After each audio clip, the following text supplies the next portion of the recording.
Hello guys, mga buhay ka builders. Nag full screw namin karon sa color rope. Ang diskarte sa mag full screw naay mag-una nga maglansang, mag-guide. Unya sundon rin siya screw.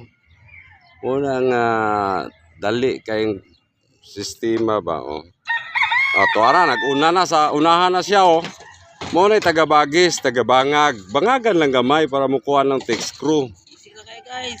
Ano siya, basic na daw kayo siya Pero kinahanglan pag mga ganinani streamline, nadyo kay PC para safety first ba. Yung na importante dire. Ang safety guard, dapat yung wala. Shout out na mga buhay construction.